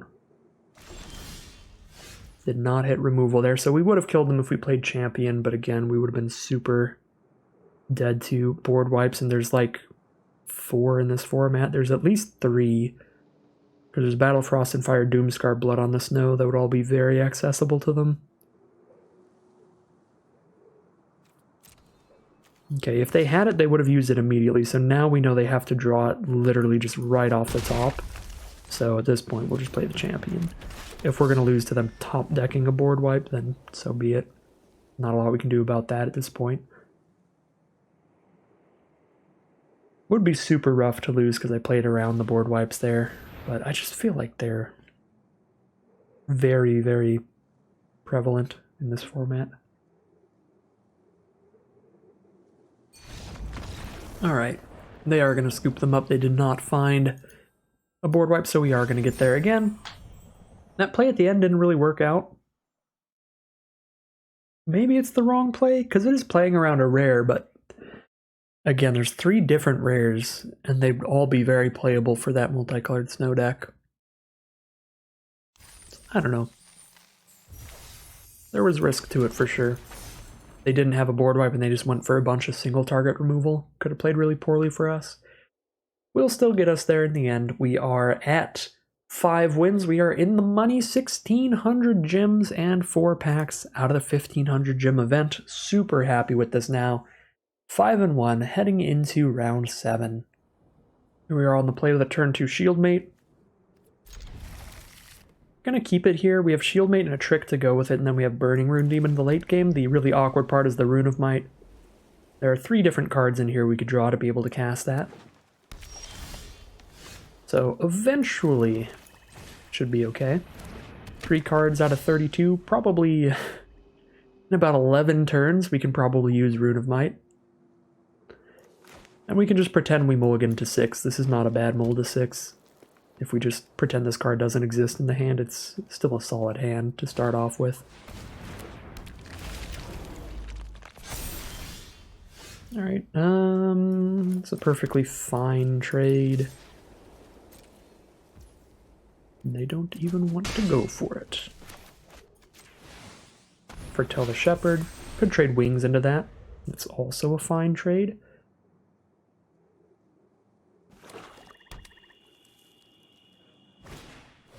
Koma's Faithful. 3-1 lifelinker. When it dies, each player mills 3. I'm pretty into this trade. And then I attacked the Shieldmate into the Faithful. Hopefully they trade there. And then once we have stuff in grave, Shepherd the Cosmos picks something up. If nothing else, it picks up Shieldmate. Dang it. We don't get to Shepherd for value here. That might have been a little greedy because I could have held it off and just went for the block here instead. That's probably extra greedy. Counting my chickens before they hatched. Just hoping for the trade. Alright, is what it is. Should have held Shieldmate back. It is too late to change it now. I was just hoping they really wanted the self-mill there, but looks like they do not care. Gonna outrace us with lifelink.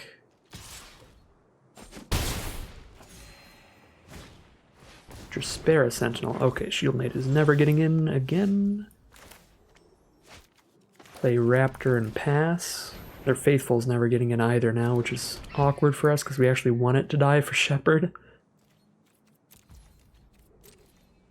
So we're kind of just staring at each other now, which is probably a decent position for us to be in, considering Burning Rune Demon is our late game.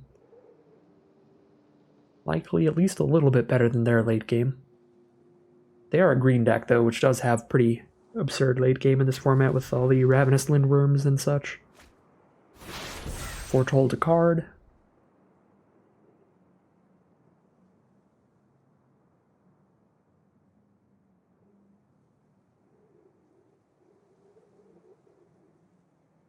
It'd be one of the few times in my life I'd be happy to see an Elder Fang Disciple for my opponent. They make me discard a card, I discard the rune, then play the Shepherd. Alright, we hit the swamp, so we're gonna Burning Rune Demon here. Do we go for any attacks? I mean, I've got a Raptor to block with, and I'll have a Burning Rune to block with, so I guess I might as well send the Shieldmate now. I'm actually pretty fine with trading for Sentinel as well, because it keeps them off 6-mana Lindworms.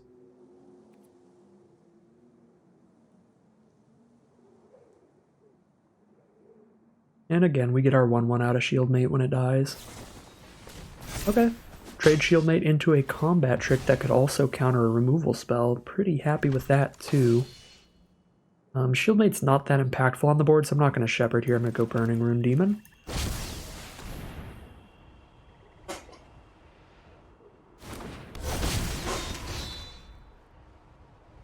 Okay, search for 2 non-Burning Rune Demon cards.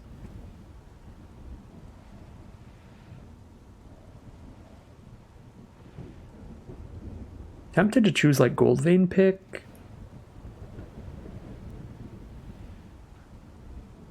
Goldvein Pick, Rune of Mortality, and then we can use the Shepherd to pick up whichever one they made us discard.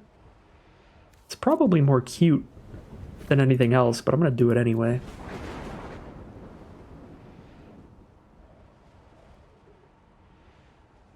So we can play Shepherd, pick up the pick, then slap the Rune of Mortality onto it. If we get the treasure from it, we can then play the Rune of Might as well. That's stuck in our hand. So Goldvein Pick is just really actually super important here.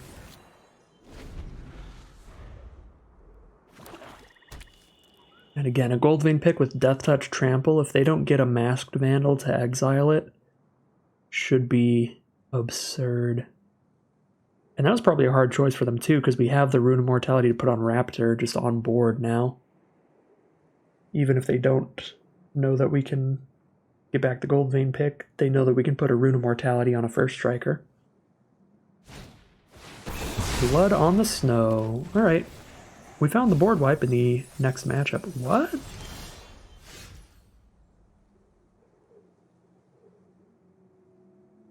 Wait, what? Where did that come from? Oh, they spent snow mana, so it came from the graveyard? Okay. They kill everything, then bring it back from the grave. I see. Alright, we do the thing. Shepherd the pick down. Then throw the rune onto it.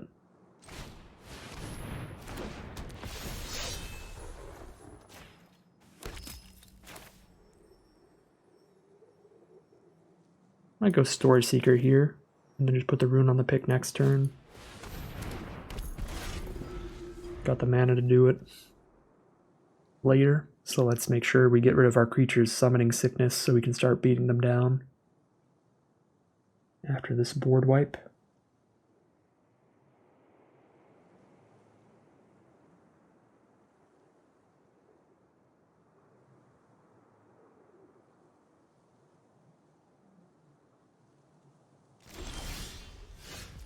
Play absolutely nothing. If they have double blood on the snow, then so be it.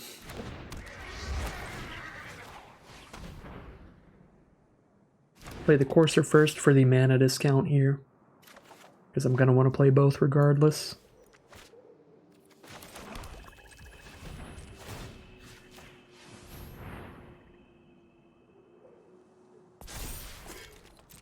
Send in the squad. Probably combat trick, kill the shepherd here.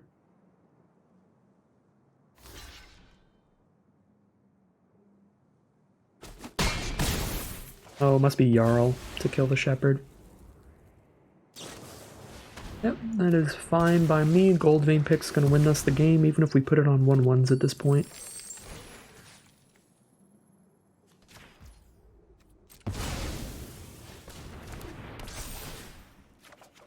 Ooh, get a Death Knell Berserker. Well, that's a lot better than a 1/1 to put it on, because we put the pick on that, and then we get a zombie back when it dies.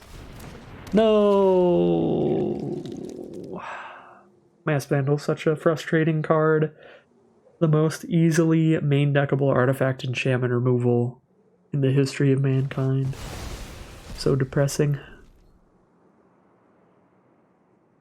Well, we still have the better board state, but they have more cards in hand here, and we can very much run out of gas. Trading a Story Seeker here, and then these bounce off forever.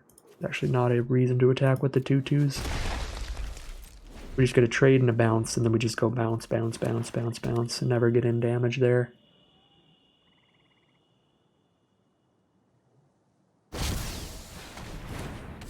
God dang it. That's rough. They had like the 4-for-1 board wipe and then their own Burning Rune Demon. That is gonna get us. If they only had one of the two, I think we're winning this game, but that's just a boatload of value.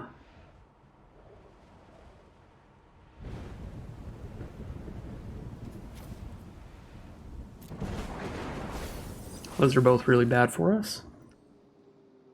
They get a 5/5 or a 3/3 and draw a card.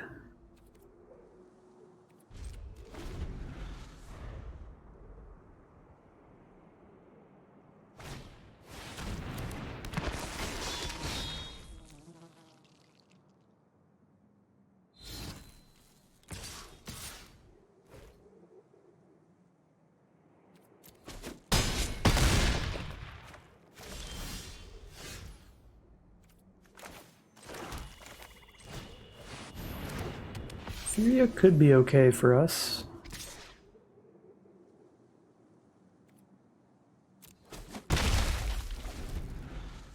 Take 6 this turn, go to 3.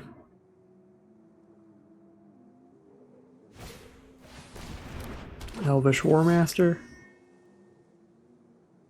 Now Grizzled Outrider and go wide.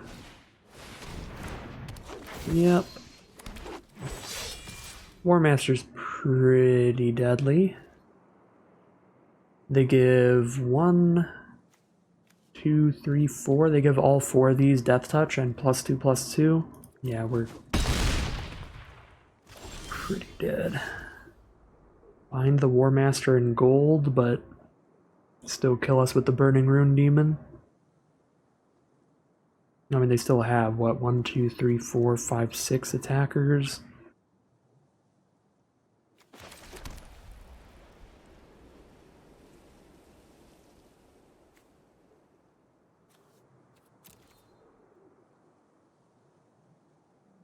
Four blockers.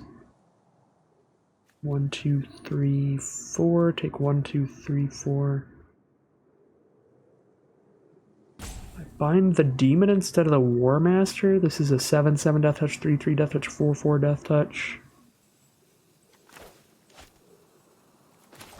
I guess we can live one turn. Barely. Okay, we cannot win. We cannot live one turn.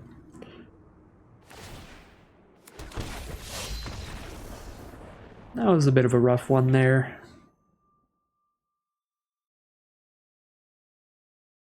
Kind of a taste of our own medicine with the Burning Rune Demon in the end, but even more brutal when it's after a board wipe. 5 and 2 heading into round 8. Alright, here we are for game number 8. Turn 2 shield mates to curve out with some removal alongside them. And we're on the play to try to keep the pressure on our opponent. Playing against a white-green deck. Nothing from them just yet. Keep dropping shield mates here. As soon as they play a blocker, we get to trade these off and get 1/1s out of them. Redain! What is the activated ability? Non-creature spells we cast mana value 4 or greater cost 2 more to cast. That is okay-ish. It's not that horrible for us. I think I'm gonna bind her in gold. Better to do it now. If I do it now, I hit for 4 now. But if I play Courser, then next turn I can bind for only 2. But I can also just bind plus Berserker next turn anyway, if that's the plan. Yeah, we just bind now, and the next turn we go Courser Berserker.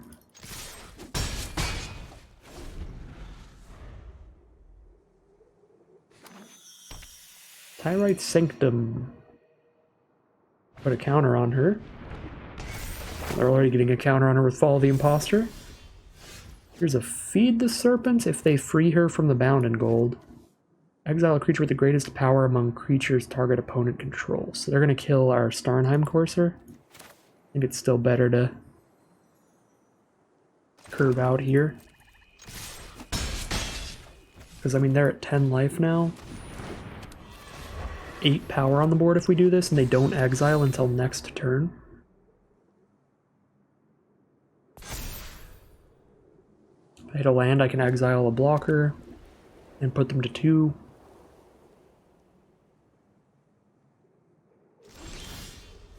Did hit a land. Attack all here, put them to 2.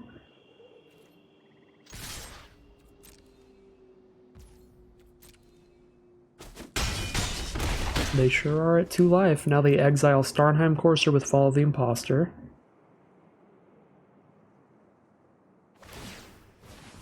Put a counter on Redain, might as well if they have nothing else to do. And they're just going to scoop them up. Alright. They just cast 2 spells all game, so it'll be a pretty quick, pretty easy victory for us there, and a rough game for our opponent. We are now 6-2, which means we're heading into the final boss here with this deck, which is super sweet. Win or lose, one final game of Magic for today. Everything on the line. Will it be a 6-3, so close but still good value, or a full 7-win maximum value run? Let's find out. Here we are for the final game of Magic today. We have a pretty good opening hand. We're on the draw here to give us more opportunities to draw into the land for Runeforge Champion. And if we get there, this can draw us an additional card to try to hit more land drops to get towards Burning Rune Demon. And again, 1 land draw makes everything but the Burning Rune Demon castable. So we are going to keep this 2-lander and hope for the best. We do immediately hit a swamp, which is beautiful. Now we are looking pretty golden here. Can't really curve out super aggressively since we are on the draw, but Runeforge Champion Starnheim Courser combo. Back at it again for some good value soon. Definitely going to take some poison counters here. 2 poison counters from Finn the Fangbearer out of 10. Expect to be seeing a lot more poison soon. Elvish War Master. The bane of my existence returns. Hold up the Story Seeker to block the War Master, or do I try to race a bit here? I think I'm racing. And if they attack with War Master, I'll block with Courser.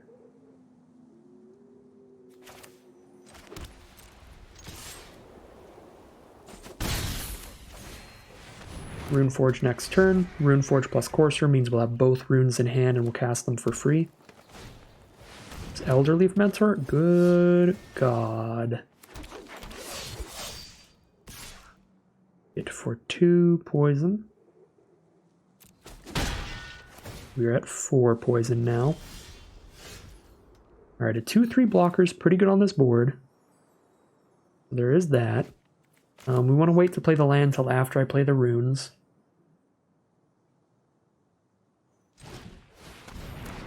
So we have Story Seeker trade into Elderleaf Mentor.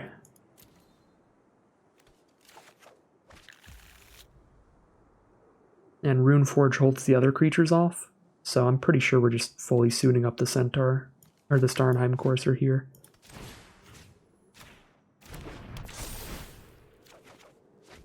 Okay. Yeah, let's suit up.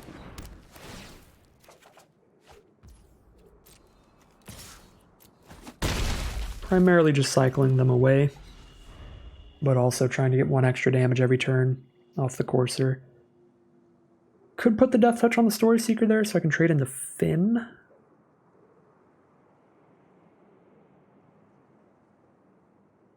Yeah, that actually would have been fine. Probably should have put Death Touch, spread that around a little bit. We're definitely putting the +1/+1 on that. Raven Wings. On the Finn. Okay, well, if they were going to have Raven Wings on Finn, then the only way we could kill Finn is with Starnheim Courser anyway. That does feel like where I need to be. A Gold Maw Champion and hold the Starnheim Courser to block Finn, because otherwise I'm going to be at 8 poison here. I'm not going to play the Master Skald because I know that I will have an aura in my graveyard soon to return with it.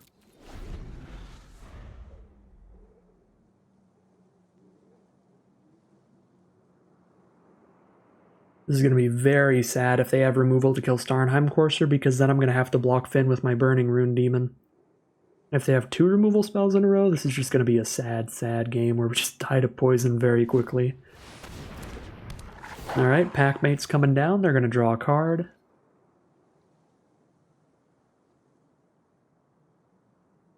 Go for the Finn trade? No, they are not going to go for the Finn trade. Okay, here is Burning Rune Demon.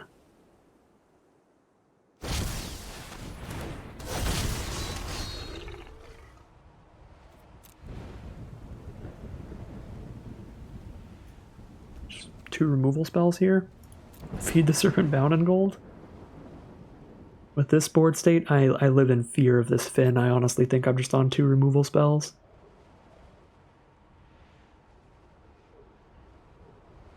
We really hope they give us the Feed the Serpents, because we can pick up the Bound in Gold with the Dwarf thing. We could also take the Gold Vein pick, which would be a reasonable choice, because again, after the Courser dies, we can pick up one of these runes with the Master Scald and make the pick pretty good. But I think we're just on removal. They're going to give us the Bound in Gold. Sad. Sad. Guess we're just going to get rid of Finn then, and not the War Master, but we kill them in 2 attacks in the sky. We hit them for 9 2 turns in a row if they don't have removal of their own. I guess they can just move the Raven Wings around. Could bind the Raven Wings in gold, but it still has its ability of giving +1/+0 in flying. Okay, well, this is a snap block. Now I might bind in gold the wings, if Finn's gonna be gone. Do they have an additional mana? They don't have an additional mana for the wings? Oh yeah, we're binding the wings in gold. 100%.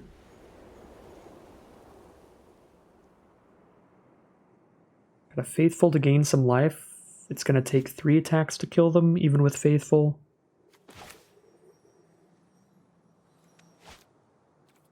Master Scald or Bound in Gold. I can't do both. I think I'm just on Bound in Gold here. Alright. They need pretty badly to kill my Burning Rune Demon now.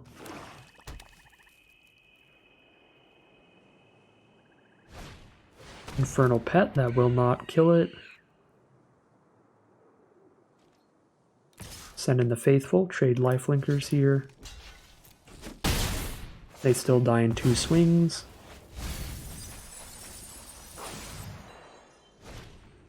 And Sculptor of Winter, also not flying. Really wide board though. So we're on Master Scald. Pick up a Rune of Might.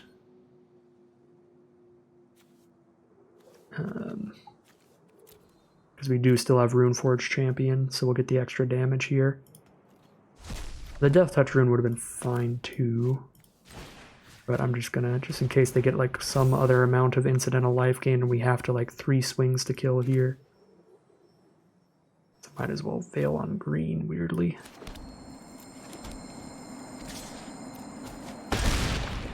Alright, removal or bust. If they have the removal, we're pretty dead. Because they can remove Burning Rune Demon, and then as soon as they hit 2 more mana, they really kill us with War Master's ability, giving the whole board +2/+2.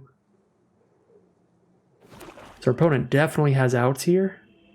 They don't have a snow land, so they don't have 7 mana for War Master yet, so we're not just like dead on board here. They need to survive another turn. If they drew into a snow basic off the top, then we would have been under a lot of pressure, but again, not dead in 1 swing.